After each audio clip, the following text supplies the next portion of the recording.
কোনো বান্দা যখন একটা গুনাহ করে, আমরা যখন একটা গুনাহ করি, নুকিতাত ফি কলবিহি নুকতাতুন সাউদা, অন্তরের মধ্যে একটা কালো দাগ পড়ে যায়।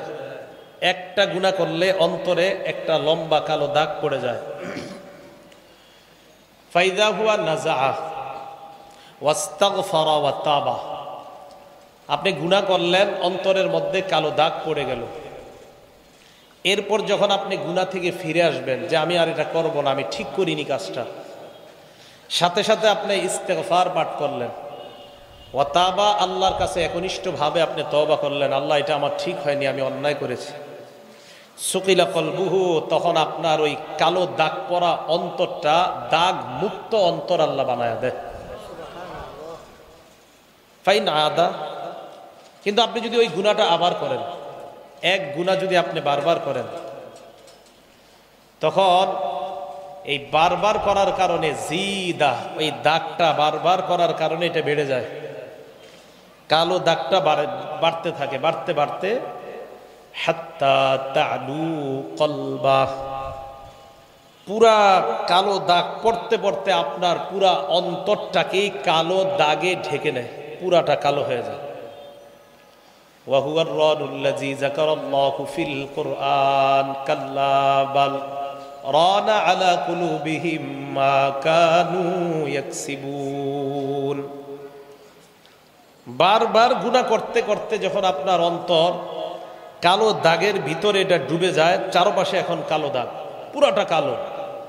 নবীজি বলেন এটাকে বলা হয় মরিচিকা। কি বলা হয়? আর এই মরিচিকার কথাই আল্লাহ কোরআনে বলছেন, কাল্লা বাল রানা আলা কুলুবিহিম মা কানু ইয়াকসিবুন, তাদের কৃতকর্মের কারণে তাদের এই গুনাহগুলো একটা আবরণ হিসাবে তাদের অন্তরকে ঢেকে নিয়েছে।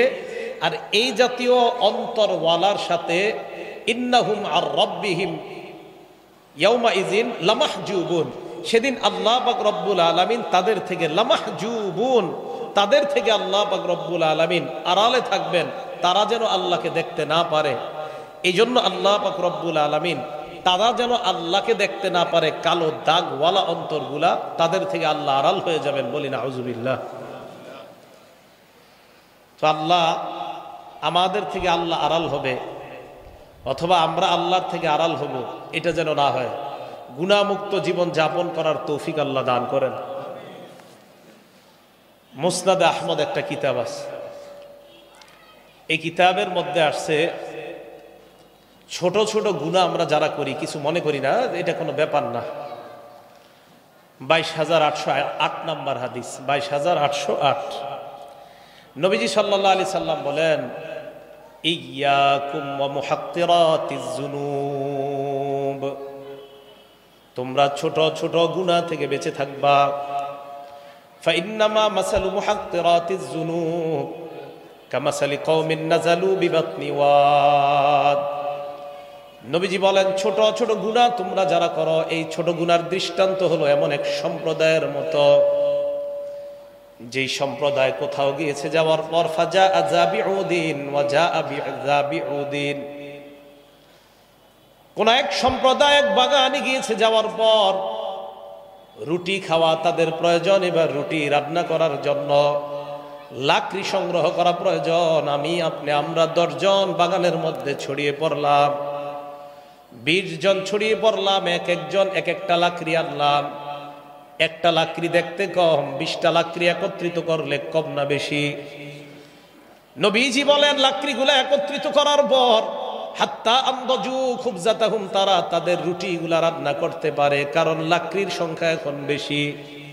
যেমনি ভাবে অনেকগুলা লাকড়ি একত্রিত করলে আগুন জ্বালানো যায়, রুটি রান্না করা যায়।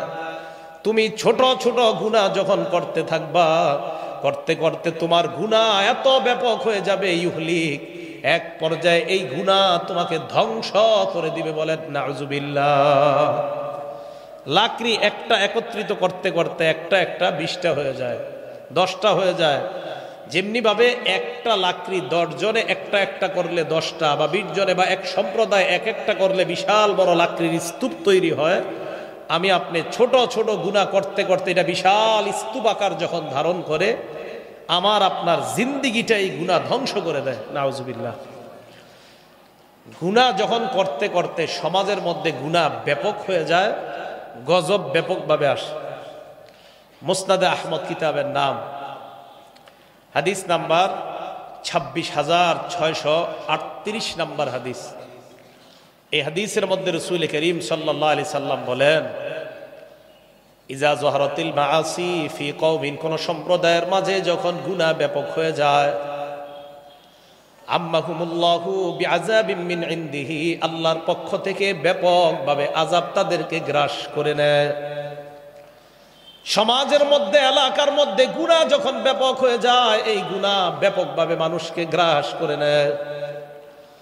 এক পর্যায়ে এমন হয়ে যায়, মানুষকে যখন আযাব ব্যাপকভাবে গ্রাস করে নেয়, বলেন তো ওই মানুষের মধ্যে, আযাবওয়ালা মানুষের মধ্যে, এলাকার মধ্যে ভালো মানুষ আছে না নাই?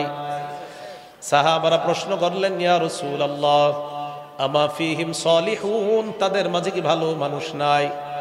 নবীজি জবাব দিলেন, বালা, ভালো মানুষ তো আছে তাদের মাঝে, তবে ইউসিবুহুম মা আসাবান নাস, খারাপদের উপর যেই গজব আসবে, ভালো মানুষদের উপরও আসবে গজবটা। নবীজি বললেন, এলাকায় যখন ব্যাপকভাবে গুনাহ ছড়ায় পড়ে, ওই এলাকায় ব্যাপকভাবে গজব আসে। সাহাবারা বললেন, হুজুর, তাদের মাঝে কি ভালো মানুষ নাই? নবীজি বললেন, হ্যাঁ, ভালো মানুষ আছে তাদের মাঝে, তবে এই ভালো মানুষদের উপরে গজবটা আসে যেটা অপরাধীদের উপরে আসে। নবীজি বলেন, সুম্মা ইয়াসিরুনা ইলা মাগফিরাতিম মিনাল্লাহি ওয়া রিদওয়ান, কিয়ামতের মাঠে এই ভালো মানুষগুলা খারাপদের থেকে আলাদা হয়ে আল্লাহর সন্তুষ্টি এবং আল্লাহর পক্ষ থেকে ক্ষমা পেয়ে ভালোরা জান্নাতি হয়ে যাবে। কিন্তু গুনাহ ব্যাপকভাবে হয়ে গেলে এলাকার মধ্যে গজব ব্যাপকভাবে আসবে, গুনাহগার এবং ভালো মানুষ যারা, সবাইকে ওই আযাব পাকড়াও করবে। করোনা ভাইরাস, ভালো মানুষও মারা গেছে, ঠিক না? তো ভালো মানুষ, কত আল্লাহওয়ালা মানুষ মারা গেছে। ওই যে গজব যখন আসবে, ভালোদেরকেও ধরে। 5টা অপরাধ আছে যে অপরাধগুলোর মাধ্যমে আল্লাহ আমাদেরকে পরীক্ষা করবে। কয়টা অপরাধ? 5টা।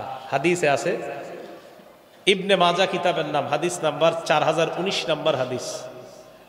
ক্বালা রাসূলুল্লাহ সাল্লাল্লাহু আলাইহি ওয়াসাল্লাম, আল্লাহ নবী বলেন, খামসুন ইযাবতুলিতুম বিহিন্না ওয়া আউযু বিল্লাহি আন তুদরিকুহুন্না, 5টি অপরাধ এমন, যে 5টি অপরাধের মাধ্যমে তোমাদেরকে পরীক্ষা করা হবে। আল্লাহ নবী কয়, আমি আল্লাহর কাছে পানাহ চাই তোমরা যেন এই পরীক্ষার মধ্যে না পড়ো। নবীজি পানাহ চাইছে, কিন্তু আমরা পড়ে গেছি।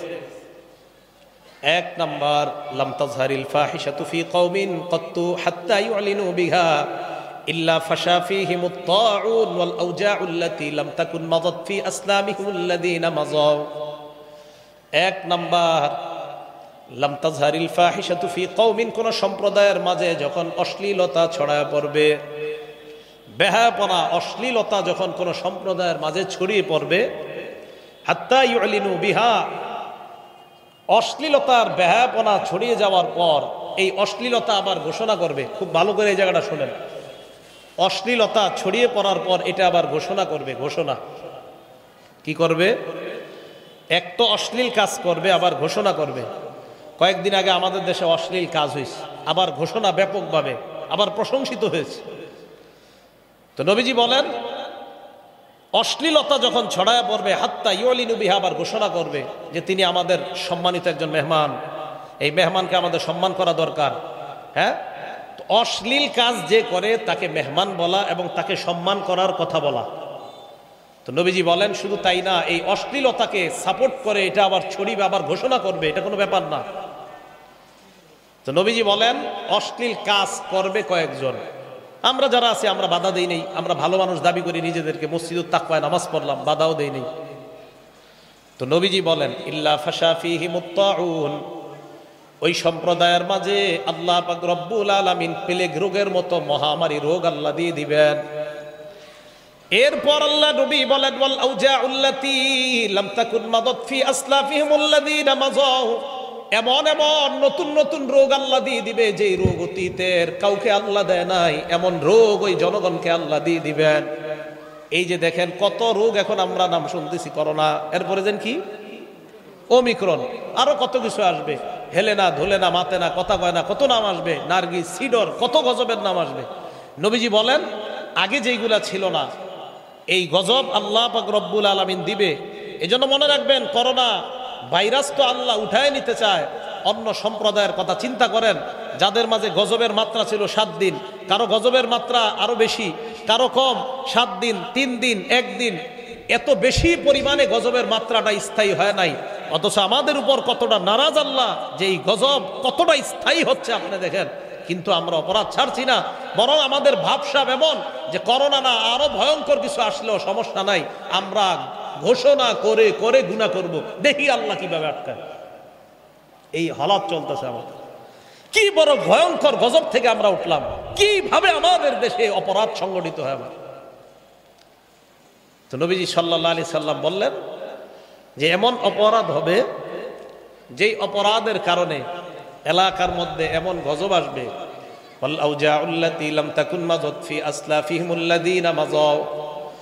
এমন অপরাধ হবে যে অপরাধের কারণে এমন গজব আল্লাহ দিয়ে দিবেন যে গজব অতীতের কাউকে আল্লাহ দেয় নাই। 1 নাম্বার জানতে পারলাম, যেই সম্প্রদায়ের মাঝে গুনাহ ব্যাপকভাবে প্রকাশ্যে হয়ে যায়, ওই সম্প্রদায়ের মাঝে আল্লাহ এমন গজব দেয় যে গজব আল্লাহ অতীতের কাউকে দেয় নাই।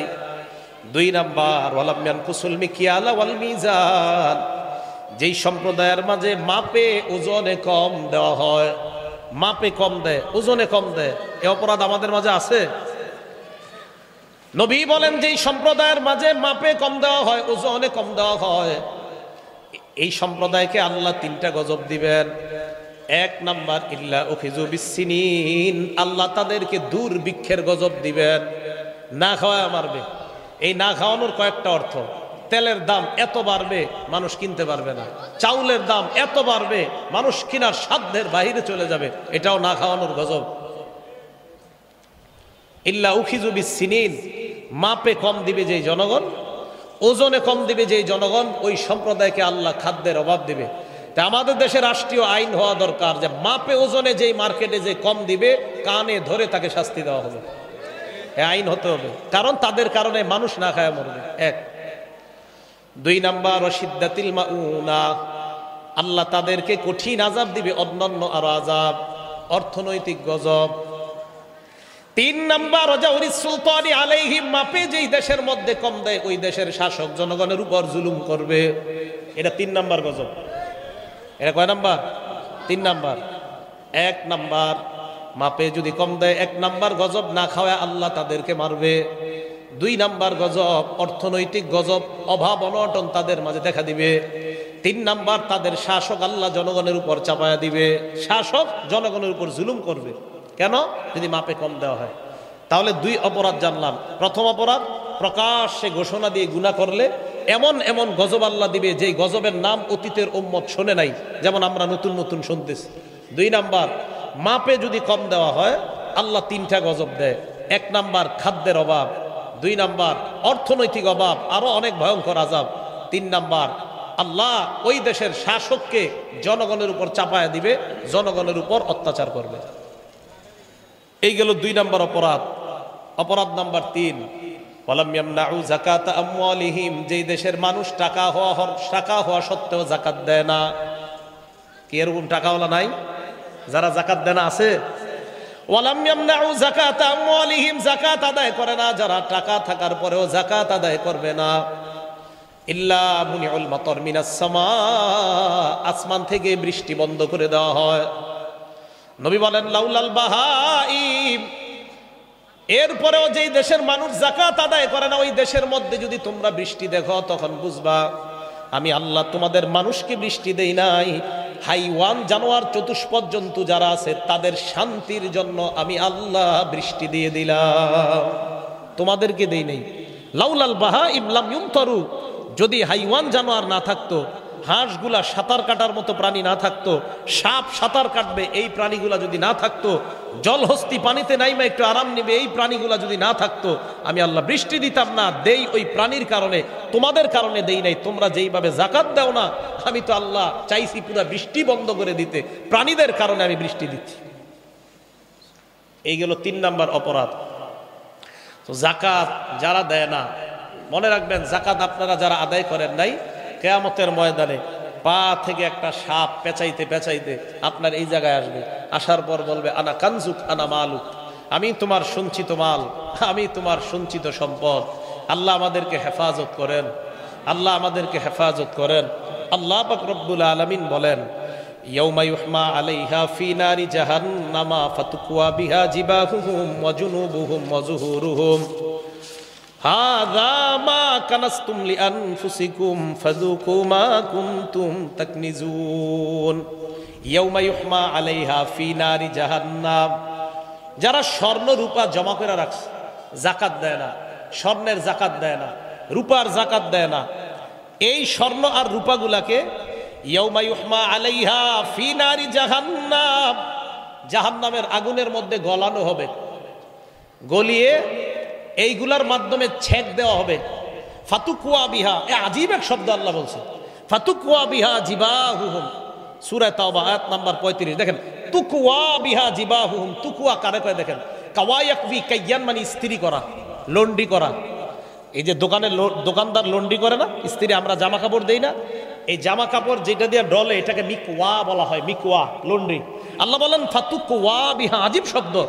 যে একটু দেখেন তো, আজকে আপনারা ট্রাই করবেন, লন্ডি দোকানে গিয়ে হাতটা রাখবেন আর উনি ওনার স্ত্রীটা আপনার উপরে দিবে, হ্যাঁ, ফাতুকুয়া বিহা জিবাহুহুম, তার কপালের মধ্যে ছেক দেওয়া হবে এইভাবে, জাকাত যে দেয় না। জিবাহুহুম ওয়া জুনুবুহুম, তার পার্শ্বে, ওয়া যুহুরুহুম, তার পিঠে। আল্লাহ তিন অঙ্গের কথা কেন বললেন? কপালের কথা কেন বললেন? পাশের কথা কেন বললেন? পিঠের কথা কেন বললেন? আজীব তিন শব্দ আল্লাহ বলছে। জাকাত যারা জাকাত দেয় না, এক নাম্বার তারা কপাল কুচকায়, আমার টাকা দিব না, তাই কপাল। দুই নাম্বার, জাকাত দাতার কাছে যখন জাকাত চাইবেন, এ আপনারে প্রথমে তো কপাল কুচকাবে, এরপরে আবার যদি বলেন স্যার এটা তো দেওয়া উচিত, দেওয়া দরকার, এটা তো না দিলে ঠিক না, তখন আপনারা আস্তে ধীরে এই পার্শ্ব দেখাবে, আরে যাও তো। এই জন্য আল্লাহ দুই নাম্বারে বলছে পার্শ্ব। আবার চাইবেন তিন নাম্বারে পিঠ দেখায় বলবে যাও, তাই তিন অঙ্গের কথা বলছে, মানে বাকি অঙ্গ বাদ না। তিন অঙ্গ সাধারণত টাকাওয়ালারা দেখায়, তাই তিন অঙ্গের কথা বলছে আল্লাহ। দিবে তো সব জায়গায় শেখ। ফাতুকুয়া বিহা জিবাহুহুম ওয়া জুনুবুহুম ওয়া যুহুরুহুম হাযা মা কানাসতুম লিআনফুসিকুম ফাযুকু মা কুনতুম তাকনিজুন।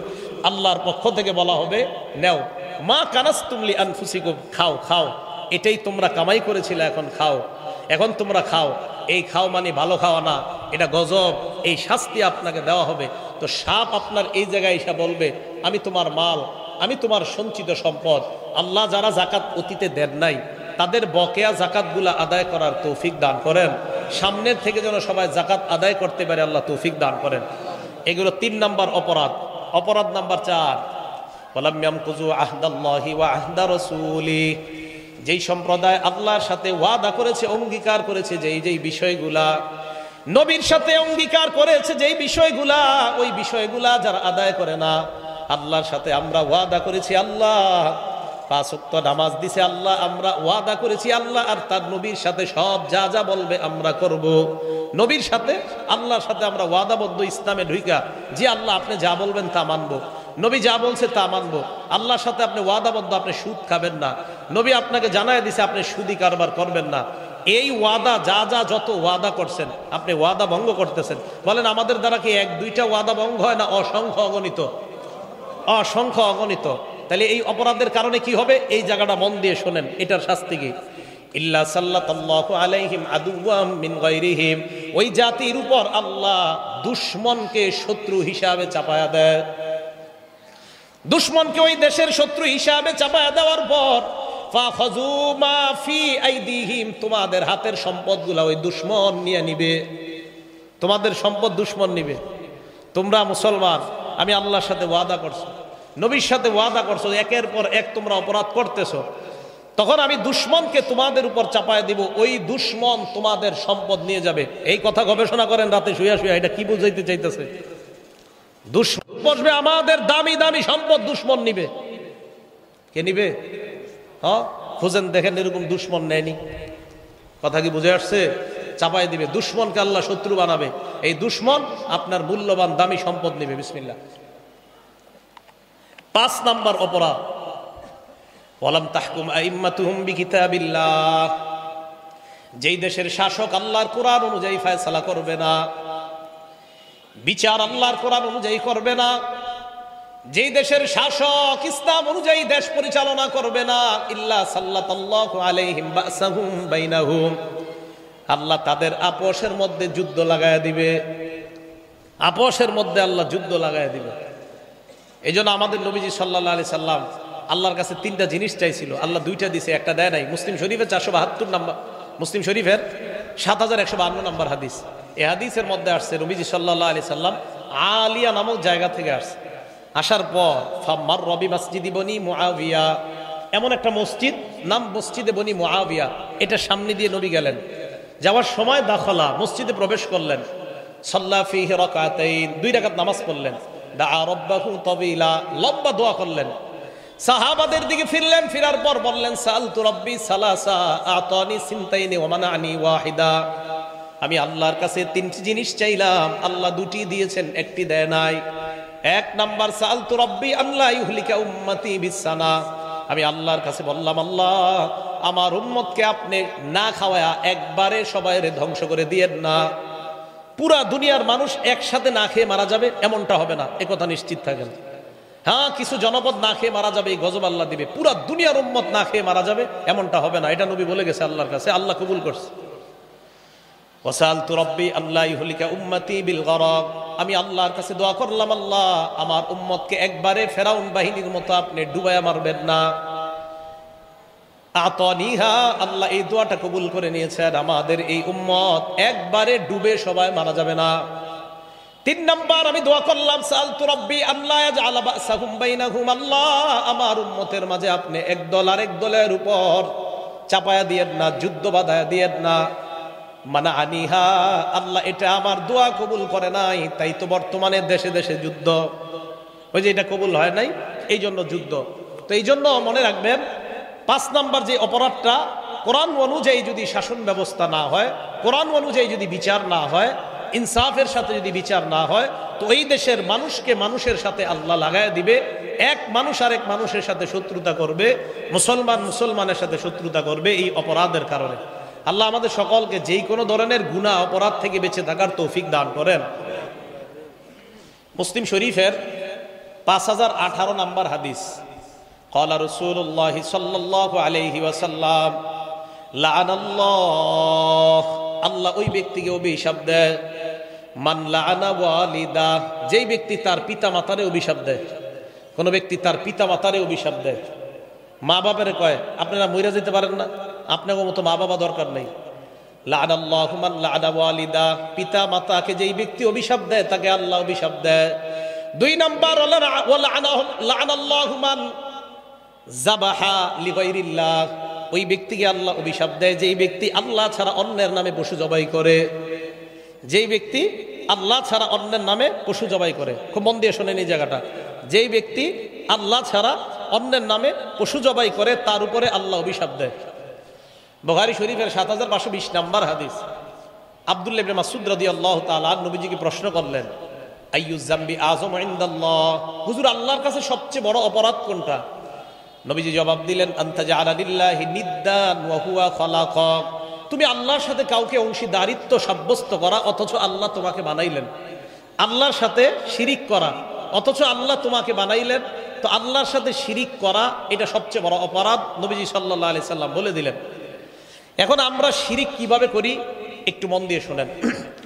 আমরা কিছু কিছু সুন্নত পালন করতে গিয়ে শিরিক করি, সুন্নত পালন করতে তো হবেই, কিন্তু সুন্নত পালন করতে গিয়ে আকীদা নষ্ট করে কোনো শিরিক করা যাবে না। নাসাই শরীফের 1214 নম্বর হাদিসে আছে নবীজি কবর জিয়ারত করছেন।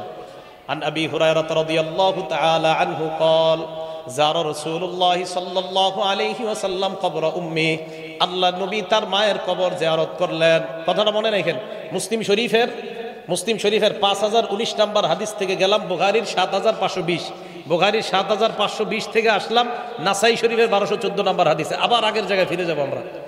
নবীজি সাল্লাল্লাহু আলাইহি সাল্লাম তার মায়ের কবর জিয়ারত করলেন, করার পর ফাবাকা, নিজে কাঁদলেন, ওয়া আবকা মান হাওলা, আশেপাশে সাহাবা যারা সবাইকে কান্না করাইলেন।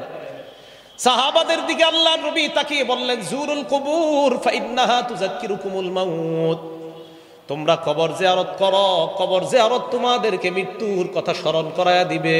কবর জিয়ারত করো, কবর জিয়ারত তোমাদেরকে মৃত্যুর কথা স্মরণ করায়া দিবে। তাহলে হাদিস থেকে পাইলাম কবর জিয়ারত করা সুন্নত। এবার আপনি কবর জিয়ারত করতে গেলেন, আপনাদের এই মসজিদুত তাকওয়ার পক্ষ থেকে আপনারা সিলেট ঘুরতে গেলেন, আল্লাহর সৃষ্টি দেখতে গেলেন। ঘুরতে ঘুরতে হঠাৎ আপনাদের মনে হলো শাহজালাল রহমতুল্লাহর কবরটার কাছে যাই। তো গেছেন, যাওয়ার পর শাহজালাল রহমতুল্লাহকে আপনাদের মাঝে এক মুসল্লি শাহজালাল রহমতুল্লাহর জন্য আল্লাহর কাছে দোয়া করছে, আল্লাহ শাহজালাল রহমতুল্লাহর কবরটা আপনি আলোকিত বানান, জান্নাতের মর্যাদা আরো জান্নাতের উঁচু মাকাম বানায় দেন। আল্লাহ শাহজালাল রহমতুল্লাহর কবরটা আপনি আলোকিত বানান। মাবুদ গো, শাহজালাল আমাদের দেশে আইসা শিরিক বেদাত এমন ভাবে দূর করছে, আল্লাহ মেহেরবানি করে শাহজালাল রহমতুল্লাহর মর্যাদা আরো বাড়ায় দেন। খুব দোয়া করলেন। শেষের দিকে আপনি বললেন, ও বাবা শাহজালাল, আমি ধানমন্ডি থেকে আসছি, জিগাতলা থেকে, আমার 5 বছর সন্তান হয় না, একটা সন্তানের ব্যবস্থা করে দাও। আপনি এতক্ষণ সব আল্লাহরে বললেন, শেষে সন্তানটা শাহজালালের কাছে চাইলেন। হ্যাঁ, শিরিক করলেন। এটা কি করলেন? তো কবর জিয়ারত করা সুন্নত, সুন্নত পালন করতে গিয়ে আপনি শিরিক করলেন, আকীদা নষ্ট করলেন। সূরা শূরা আয়াত নাম্বার 49-50 আল্লাহ বলেন, ইয়াখলুকু মা ইয়াশা, আল্লাহ যা চায় তা বানায়। ইয়াহাবু লিমান ইয়াশাউ ইনাসা, আল্লাহ চাইলে কন্যা দেয়। ওয়া ইয়াহাবু লিমান ইয়াশাউ যুকুর, আল্লাহ চাইলে ছেলে দেয়। আও ইউযাউযুহুম যুকরানা ওয়া ইনাসা, আল্লাহ চাইলে ছেলে মেয়ে উভয়টা দান করেন।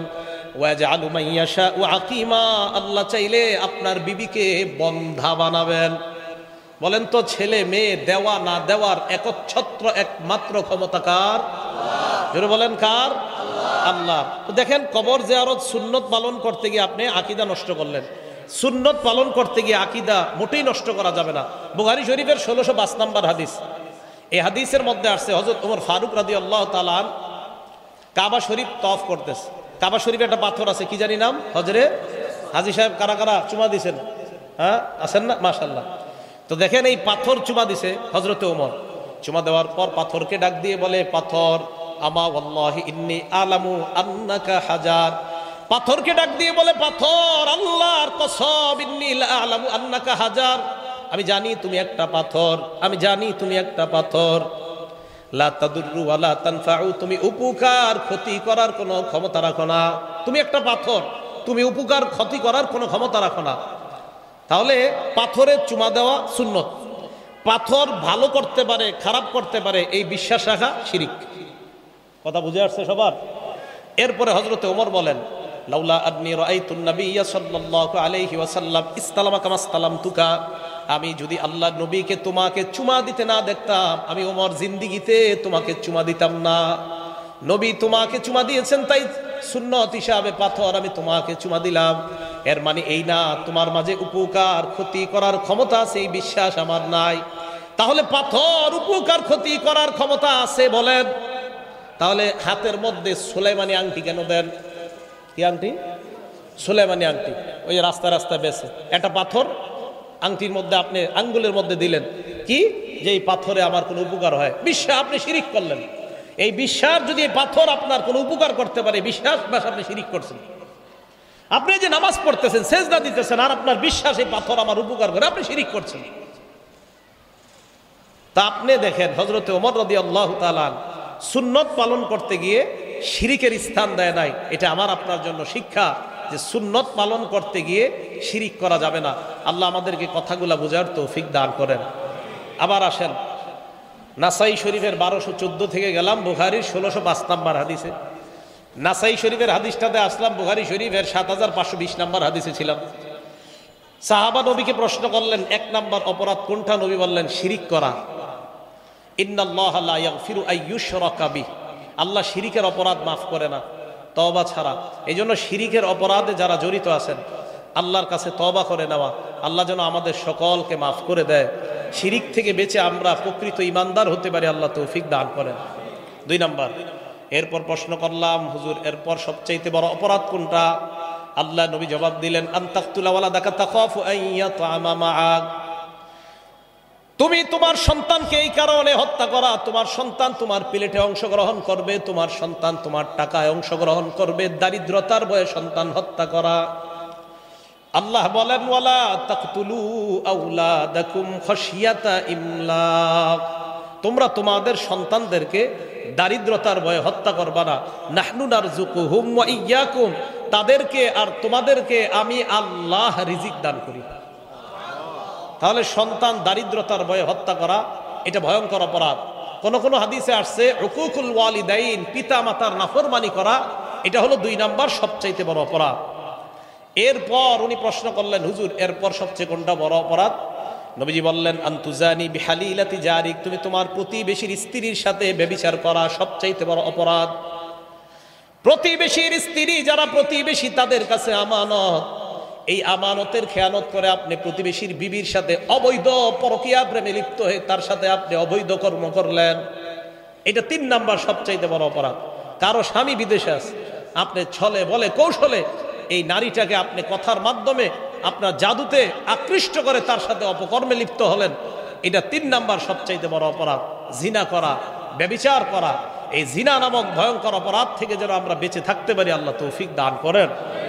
বুখারী শরীফের 80 নাম্বার হাদিস, ক্বালা রাসূলুল্লাহ সাল্লাল্লাহু আলাইহি ওয়াসাল্লাম, আল্লাহ নবী বলেন ইন্না মিন আশরাতিস সাআ, কিয়ামতের আলামতের মধ্যে 4টা উল্লেখযোগ্য আলামত হলো এই, আইয়ুরফাআল ইলম, বিদ্যা আকাশে উঠিয়ে নেওয়া হবে, কোরআন সুন্নাহর বিদ্যা আকাশে উঠিয়ে নেওয়া হবে।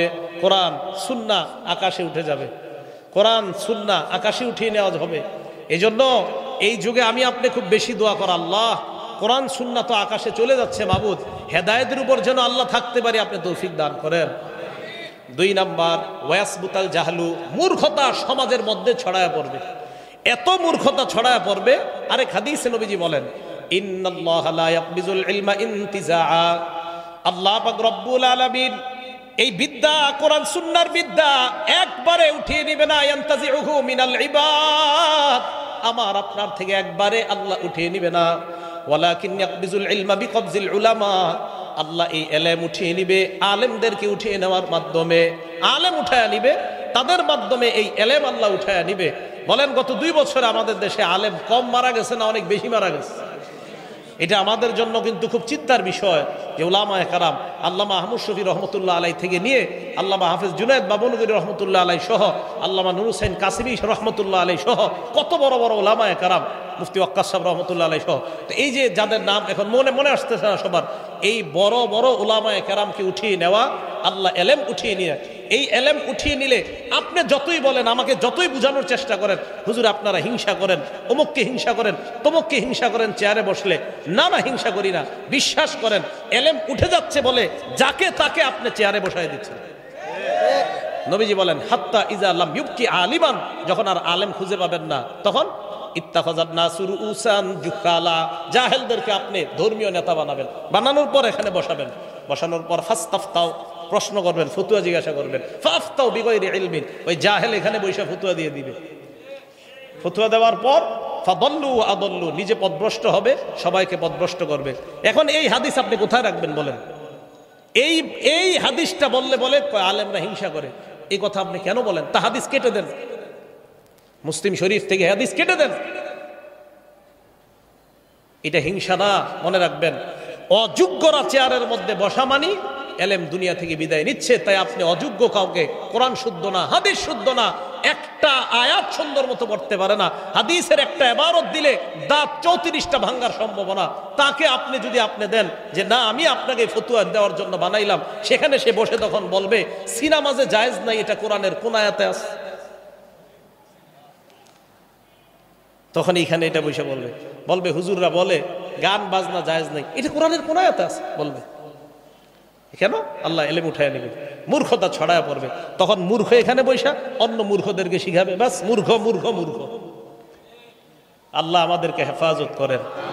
বুখারীর 80 নাম্বার হাদিস বলতেছে, 1 নাম্বার এলেম উঠিয়ে নেওয়া হবে, 2 নাম্বার মূর্খতা ছড়ায় পড়বে, 3 নাম্বার ওয়ায়ুশরাবাল খাম, মদ পান বৃদ্ধি পাবে, মাদকের জয় জয়কর অবস্থা হবে, মদ পান বৃদ্ধি পাবে। হাদিসের মধ্যে আসছে 4 শ্রেণীকে জান্নাত না দেওয়াই আল্লাহর হক। এর মধ্যে একজন মুদমিনুল খাম, যে ব্যক্তি মদ পান অবস্থায় মারা যায় তারে জান্নাত না দেওয়াটাই আল্লাহর হক। কিছুদিন আগে আমাদের দেশে ভয়ঙ্কর অনুষ্ঠান হয়েছে, সেখানে ভয়ঙ্করভাবে মদ পান করা হয়েছে। আল্লাহ আমাদেরকে হেফাজত করেন। 4 নাম্বার ওয়াজহার জিনা, জিনা সমাজের মধ্যে ব্যাপকভাবে ছড়িয়ে পড়বে। বলেন তো কি ছড়িয়ে পড়বে? জিনা প্রত্যেকের ঘরে ঘরে প্রতিনিয়ত হচ্ছে। হ্যাঁ, প্রত্যেকের ঘরে ঘরে প্রতিনিয়ত জিনা হচ্ছে। দলিল বুখারী শরীফের 6612 নম্বর হাদিস। ক্বালা রাসূলুল্লাহ সাল্লাল্লাহু আলাইহি ওয়াসাল্লাম, আল্লাহ নবী বলেন, ইন্নাল্লাহা কাতাবা আলা ইবনি আদম হাজ্জাহু মিনাজ জিনা। আমাকে, ওনাকে, আলেমকে, আপনাদেরকে সবাইকে আল্লাহ জিনা নামক পরীক্ষা দ্বারা পরীক্ষা নিবে। সবাইকে, এই হাদিসে সবাই অন্তর্ভুক্ত। জিনার পরীক্ষা দিয়া সবাইকে আল্লাহ পরীক্ষা করবে। নবী বলেন, আদ্রাকা যালিকালা মুহালাতা, এই পরীক্ষা আমার উম্মতের সবাই পড়বে, কোনো সন্দেহ নাই। এবার বলতে পারেন, হুজুর কি বলেন আপনি? আমরা তো অনেকেই জিনা করি না। হ্যাঁ, এবার দেখেন জিনা করেন কিনা। নবী বলেন, ফাজিনাল আইনি আন-নাজ, চোখের জিনা হলো দেখা। চোখের জিনা। এবার আপনি রাস্তা দিয়ে হাঁটতেছেন, আমি মনে করেন আমি একজন আলেম, আমি রাস্তা দিয়ে হাঁটতেছি, আমি একটা নারীর দিকে তাকাইলাম। তাকানোর পর সূরা নূরের 30 নম্বর আয়াতে আল্লাহ কয়, এই হুজুর নিচে তাকাও। কুল্লিল মুমিনিনা ইয়াগুদ্দু মিন আবসারিহিম, নবী আপনি ঈমানদারকে বলেন তারা যেন নজর নিচের দিকে রাখে। এখন আমরা নজর নিচে নিলাম। দেখেন, একটা অবৈধভাবে কোনো নারীর উপর নজর পড়ছে, আমরা নজর নিচে নিলাম। এবার শয়তান কয়, নজর উপরে উঠাও, উঠাও। আলীকে আল্লাহ রাসূল বলে, ইয়া আলী লা তুতবি'ন নাজরাতান নাজরা, আলী একবার নজর পড়ার পর দ্বিতীয়বার নজর দিও না। ফাইন্না লাকাল উলা ওয়া লাইসাত লাকাল আখিরা, প্রথমবার মাফ, দ্বিতীয়বার মাফ না। এবার আপনি, শয়তান বারবার কয় তাকাও, আপনি তাকান না, ঠিক আছে। হ্যাঁ, আপনি যদি তাকান, আবার ইস্তাশরাফাহা শয়তান, শয়তান আপনার সামনে একটা কালো মেয়েও যদি বোরকা ছাড়া, পর্দা ছাড়া হাঁটে, এই মেয়েটাকে আপনার চোখে মোহনীয় করে আপনার সামনে উপস্থাপন করবে। এটা নবীজি হাদিসে বলেছে। 1 নাম্বার চোখের জিনা দেখা। এখন দেখেন, আপনি দেখলেন ওয়াজিনাল লিসান আল মান্তিক, মুখের জিনা, কথা বলা। অপরিচিত রং নাম্বারে একটা মেয়ের সাথে আপনি কথা বললেন। আপনারা হয়তো এরকম হয় না, যেই জায়গায় হয় এটা বলতেছি, সম্ভবত আপনাদের জীবনে এগুলো ঘটেই নেই। তো রং নাম্বারে একটা মেয়ের সাথে কারো কথা হইল। কথা হওয়ার পর এবার দেখেন, রাতের বেলা বিছানায় শুয়ে চিন্তা করতেছে, মেয়েটা না জানি দেখতে কেমন, আহারে তার চোখ কেমন, তাকে না জানি দেখতে কেমন। ঠিক এরকম কল্পনা হতে পারে কিনা? নবীজি বলেন, ওয়ান নাফসু তামান্না ওয়া তাশতাহি, মন কল্পনা করবে, এটা মনের জিনা। চোখের জিনা, বলার জিনা, কানের জিনা করলেন শোনার পর, এই যে যা শুনলেন কানের জিনা। এরপর নফস দিয়ে আপনি কল্পনা করলেন, মনের জিনা। পরের দিন আবার কথা বললেন, এবার আপনাদের ফিক্সড হলো সাক্ষাৎ করবেন। সাক্ষাতে আপনি হাঁটতে হাঁটতে রওনা করলেন, পায়ের জিনা আপনার চলতেছে। এরপর আপনি সাক্ষাতে গেলেন মেয়েটার সাথে, মেয়ে শরীরের মধ্যে আকর্ষণীয় কোনো সেন্ট, সুগন্ধি ব্যবহার করে আসছে, আপনি তার শরীরের ওই ঘ্রাণ নিলেন, আপনার নাকে ভালো লেগে গেল, এটা নাকের জিনা। বলার জিনা, শ্রবণ করার জিনা, চোখের জিনা, কল্পনার জিনা। মোবাইলে চ্যাটিং করছেন আপনি অবৈধভাবে, মোবাইলে আপনি চ্যাটিং করছেন অবৈধভাবে, লেখছেন আপনি, কিউরিওসিটি আপনার জাগছে, what are you doing now, কি করছো এখন? মেয়েটা আপনাকে পাল্টা জবাব দিল যে আমি এটা করছি, সেটা করছি, আর আপনার ভালো লাগতেছে। আফটার দেন, এরপর কি বলো, এক এক করে বলতে থাকো। আর মেয়ে আপনাকে বললো, আপনি কল্পনায় আনছেন, আপনি হাতের জিনা করছেন, এটা আপনার হাতের জিনা। এখন আপনারা দেখবেন প্রতিদিন ঘরে ঘরে জিনা হয় কিনা চিন্তা করেন। আমি বলছি না হয়, আমি আশাবাদী না হোক, কিন্তু ঘরে ঘরে এই জিনা হয় কিনা আপনারা দেখবেন। রাসূল আকরাম সাল্লাল্লাহু আলাইহি সাল্লাম বললেন, জিনা ব্যাপকভাবে সমাজের মধ্যে ছড়ায় পড়বে। নবীজি বলেন, আমার উম্মত জিনা করবে কি? আমার উম্মত জিনা করাকে হালাল মনে করবে। আরে জিনা করা কি মনে করবে? হ্যাঁ, হালাল মনে করবে। সহিহ বুখারী হাদিস নাম্বার 5590 নম্বর হাদিস। ক্বালা রাসূলুল্লাহ সাল্লাল্লাহু আলাইহি ওয়াসাল্লাম, আল্লাহ নবী বলেন, লা ইয়াকুনান্না মিন উম্মতি আকওয়াম, আমার উম্মতের মধ্যে একদল মানুষ এমন হবে, ইস্তাহিল্লুনাল হিররা, যারা জিনা করা হালাল মনে করবে, ওয়াল হারিরা, রেশমের পোশাক হালাল মনে করবে, ওয়াল খামরা, মদ পান তারা হালাল মনে করবে, ওয়াল মাআজিফা, বাদ্যযন্ত্র তারা হালাল মনে করবে, ঢোল তবলা হালাল মনে করবে। বাদ্যযন্ত্র, যে বললাম না, এইখানে বৈশাখ কয় বাদ্যযন্ত্র, ঢোল তবলা, গান বাজনা হারাম, এটা কোরআনের কোন জায়গায় আছে? নবীজি কয় আছে, মানে আমার উম্মত তো এটারে হালাল মনে করবে, ও তো গুনাই মনে করবে না। ও তো গান গাওয়াকে হালাল মনে করবে, এটা ও গুনাই মনে করবে না। বলেন এই যুগ কি আসবে না চলতেছে? চলতেছে, আমরা গুনাহ মনে করতেছি না, এই যুগ আমাদের চলতেছে। আল্লাহ আমাদেরকে হেফাজত করেন। বিসমিল্লাহ। তো বলতেছিলাম বুখারী শরীফের ৭৫২০ নম্বর হাদিস থেকে কিন্তু আমরা এগুলাতে আসলাম। জিনা করা, প্রতিবেশীর বিবির সাথে জিনা করা, এই জিনা নামক অপরাধ থেকে সমাজকে যেন সুন্দরভাবে মুক্ত রাখা যায়, আল্লাহ পাক রব্বুল আলামিন এলাকার যুব সমাজ থেকে সকলকে যেন তৈরি করা যায় যে জিনা নামক অপরাধ এটা শুধু যে লজ্জাস্থানের জিনা তা না। নবী তো বলছেন আল ফারজু ইউসাদ্দিকু যালিকা ওয়া ইউকাযযিবুহু, জিনা বাস্তবে যেটা হয় এটার আগে যে জিনাগুলো হয় ব্যাপকভাবে হবে, এক পর্যায়ে ওই জিনাই তাকে আসল জিনার দিকে ধাবিত করবে। এই জন্য আল্লাহ কোরআনে বলছে লা তাকরাবুজ জিনা, জিনা করিও না, এটা বলে নাই, বলছে লা তাকরাবুজ জিনা, জিনার কাছেও যেও না। এই আয়াতের ব্যাখ্যা দেখবেন, যেই জিনিস তোমাকে জিনার দিকে নিয়ে যায় ওই জিনিসের কাছেও তুমি যেও না। তাহলে জিনা আমাদেরকে, যেই জিনিস আমাদেরকে জিনার দিকে নিয়ে যায় এই জিনিসের কাছে যেতে আল্লাহ নিষেধ করেছেন। এখন দেখেন মোবাইলের মাধ্যমে, ইলেকট্রনিক মিডিয়ার মাধ্যমে আপনারা যারা প্রযুক্তি ব্যবহার করেন, এখন আমার বিরুদ্ধে হয়তো ফেসবুকে স্ট্যাটাস দিয়ে দিবেন এই হুজুর বিজ্ঞান বুঝে না, প্রযুক্তির বিরোধিতা করে। আমি প্রযুক্তির বিরোধিতা করি না, কিন্তু যদি প্রযুক্তি চালাইতে গিয়ে আপনার 90 ভাগ গুনাহ হয়, 10 ভাগ যদি ভালো হয়, আমি বলছি আপনার মতো লোক প্রযুক্তি চালানো দরকার নাই, যার প্রযুক্তি দিয়ে 90 ভাগ গুনাহ হয়। আপনি প্রযুক্তিতে আপনাকে গুনাহ করাইতেছে 90 ভাগ। আপনি বলবেন হুজুর আমি আপনার বয়ান শুনি ইউটিউবে প্রতিদিন 10টা, আপনি আমার 10 বয়ানের সাথে যদি 1 মিনিট গান দেখেন নিয়মিত ইউটিউবের মধ্যে, আমি বলবো আমার বয়ান দেখার জন্য আপনি ইউটিউবে ঢুকেন না, ওই শুধু 1 মিনিট গানের জন্য আপনি ইউটিউবে ঢুকাই দরকার নাই। কারণ 1 মিনিট কেন গান শুনবেন? আপনি ওয়াজ শুনবেন সওয়াবের নিতেই তো, আর গুনাহ করবেন না, আপনি ইউটিউবে ঢুকেন না, তাহলে আপনার গুনাহও দরকার নাই, আপনি 10টা সওয়াব দরকার নাই, আপনি একটা গুনাহ করেন না। আপনি 1000 রাকাত নফল নামাজ পড়বেন, আরেক দিক দিয়ে আপনি 10টা গুনাহ করবেন না, আপনি 10টা গুনাহ ছেড়ে দেন। 1000 নফল নামাজ না পড়া পারলে 10টা গুনাহ ছাড়েন আপনি। যে বিষয়টা বুঝাইতে চাইলাম, গুনাহ আমাদেরকে শেষ করে দিচ্ছে, আমাদের সমাজটাকে ধ্বংস করে দিচ্ছে। কি স্কুল কলেজ আর যেই জায়গার ছাত্র ছাত্রী যাদেরকে বলবেন, সর্বত্র ইলেকট্রনিক মিডিয়ার গুনাহ আমাদের জীবনটাকে শেষ করে দিচ্ছে। পারিবারিক বন্ধনগুলা বর্তমানে ছিন্ন হওয়ার সবচেয়ে বেশি কারণ খুঁজেন ইলেকট্রনিক মিডিয়া, কোনো সন্দেহ নাই। স্বামী আরেকজনের সাথে সম্পর্ক করছে ইলেকট্রনিক মিডিয়া, স্ত্রী আরেকজনের সাথে সম্পর্ক করতেছে ইলেকট্রনিক মিডিয়ার মাধ্যমে। আল্লাহ আমাদেরকে হেফাজত করেন, আল্লাহ আমাদেরকে হেফাজত করেন। সর্বশেষ কথা, এইগুলা কেন? এই যে আমি কতগুলা গুনাহের পরিচয় দিলাম, এবার মুসলিম শরীফের 5018 নম্বর হাদিসটার পরে আমি বলছি অপরাধগুলা কেন হচ্ছে আমাদের।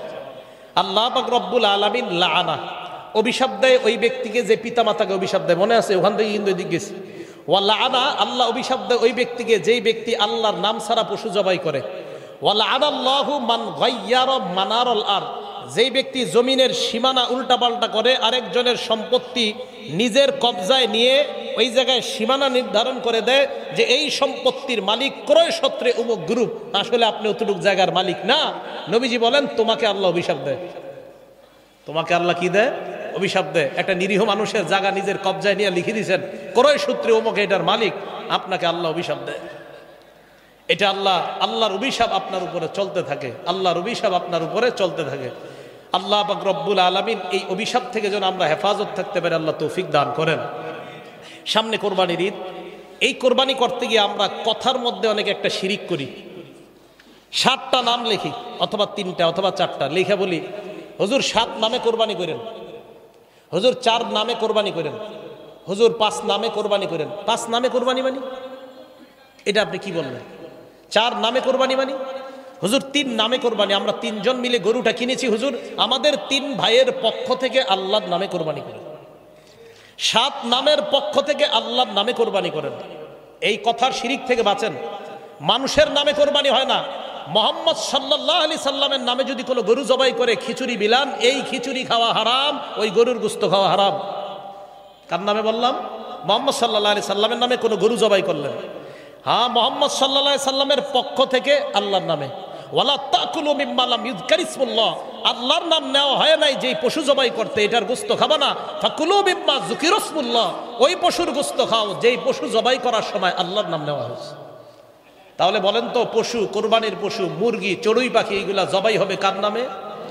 আল্লাহর নামে, মানুষের নামে জবাই হবে না। তাহলে বলেন তো, খাজা মুঈনুদ্দিন চিশতি রহমতুল্লাহ আলাইহির নামে সিন্নি বাঁকানো, ওনার নামে গরু জবাই করা, এটা কি হালাল না হারাম? হারাম, এটা জায়েজ নেই। এই শিরিক সহ, জিনা সহ, ব্যভিচার, গান বাদ্য আর জিনা নামক এই অপরাধগুলার মূল কারণ, সমস্ত অপরাধগুলার মূল কারণ হলো আমাদের মাঝে লজ্জাশীলতা কমে যাওয়া। বলেন কি কমে যাওয়া?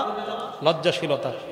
আমাদের যুব সম্প্রদায় তো লজ্জা কমতে কমতে এত নিচে গেছে, লজ্জা, নিজে বিয়ে করছে, বিয়ে করার পর নিজের বউয়ের যত কথা আছে বন্ধুদের সাথে বলে বেড়ায়। কার সাথে বলে বেড়ায়? বন্ধুদের সাথে। এক তো বিয়ের সময় নবীজি সাল্লাল্লাহু আলাইহি সাল্লাম বললেন, ইন্না আযমান নিকাহি বারাকা আইসারুহা মাউনা, ওই বিয়ে সবচেয়ে বরকতময় যেই বিয়েতে খরচ কম। আপনি গায়ে হলুদ নামক একটা অনুষ্ঠান করলেন, ভয়ঙ্কর, বিয়ের দিনও বিশাল বড় বড় পার্টি করলেন, আর যাদেরকে দাওয়াত দিলেন সাহেবরা এক জায়গায় বৈশা মুরগির রান, খাসির রান ফালানোর মধ্যেই তারা ফ্যাশন খুঁজে পায়, এই অপচয়গুলো আপনি করলেন।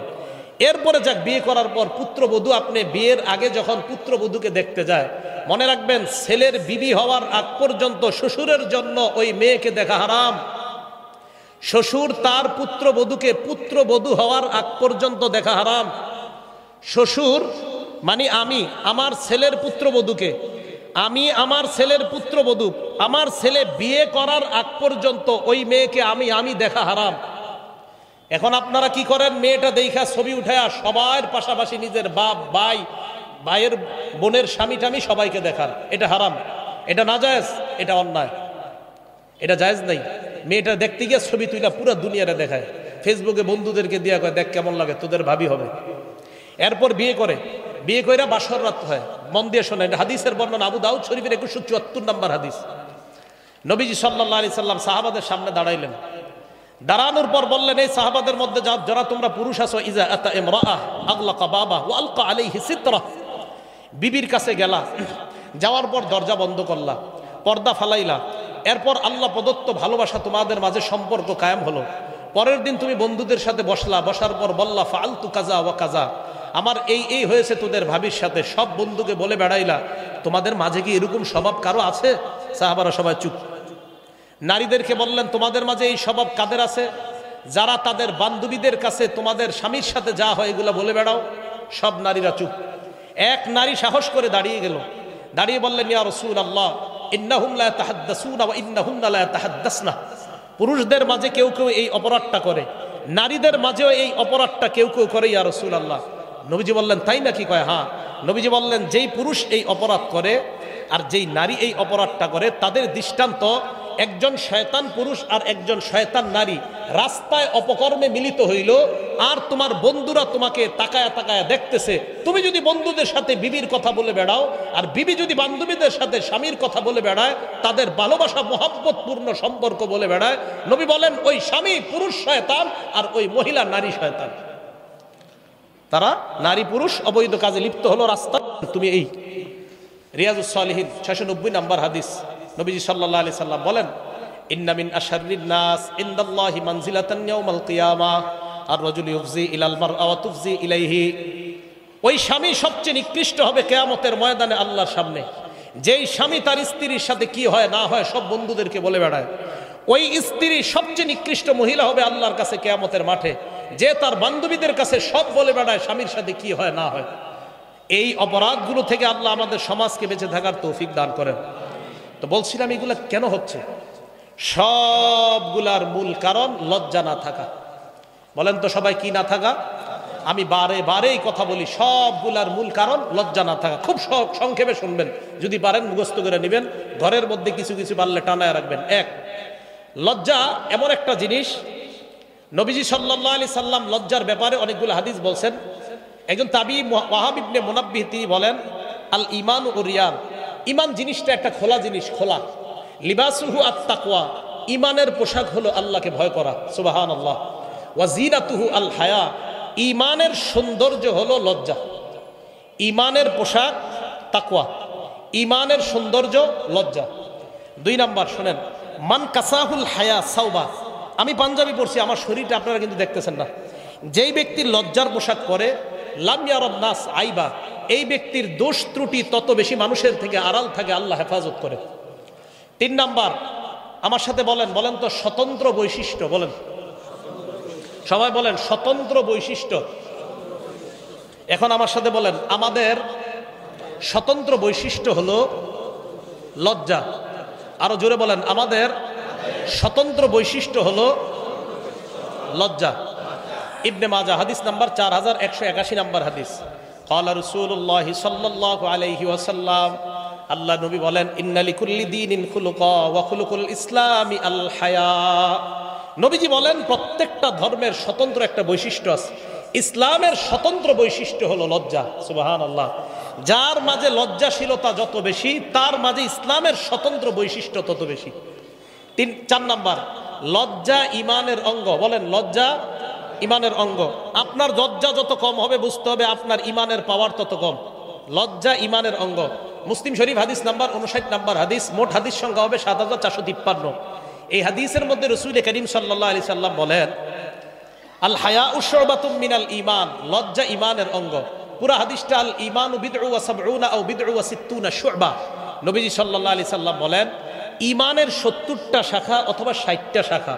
ফাআফজালুহা কাউলু লা ইলাহা ইল্লাল্লাহ, ঈমানের শ্রেষ্ঠ শাখা হলো লা ইলাহা ইল্লাল্লাহ। ওয়া আদনাহা ইমাতাতুল আযা আনিত তরিক, ঈমানের সর্বনিম্ন শাখা হলো রাস্তা থেকে কষ্টদায়ক বস্তু সরায় দেওয়া। এই আমলটা করেন সবাই? হ্যাঁ, করেন। বুখারী শরীফের 52 নম্বর হাদিস, তাহলে শোনেন, যারা না করেন আজকে থেকে করবেন। নবীজি বলেন, বাইনামা রাজুলুন ইয়ামশি বিতরিক, আমার কোন উম্মত রাস্তা দিয়ে হাঁটতেছে, আজকে এই মাহফিল থেকে বের হয়ে রাস্তা দিয়ে হাঁটতেছেন। হাঁটার সময় ওয়াজাদা গুসনা শাওকিন আলাত তরিক, একটা কষ্টদায়ক ইট পাইছেন, ইটের টুকরা, কলার সিলকা, একটা সুই পাইছেন, একটা কাটা পাইছেন, এটা আপনি রাস্তা থেকে সরায়া দিয়েছেন। ফাআখারা, আপনি সরায়া দিয়েছেন। নবীজি বলেন, শাকারাল্লাহু লা ওয়া গফারা লা, ওই মুহূর্তে আল্লাহ আপনার উপর সন্তুষ্ট হয়ে আগের সব গুনাহ মাফ করে দেন। এই হাদিসের শেষে নবীজি বলেন, ওয়াল হায়াউ শুবাতুম মিনাল ঈমান, লজ্জা ঈমানের অঙ্গ। তা আজকে থেকে মনে রাখবেন, আমার ঈমানের অঙ্গ হলো লজ্জা।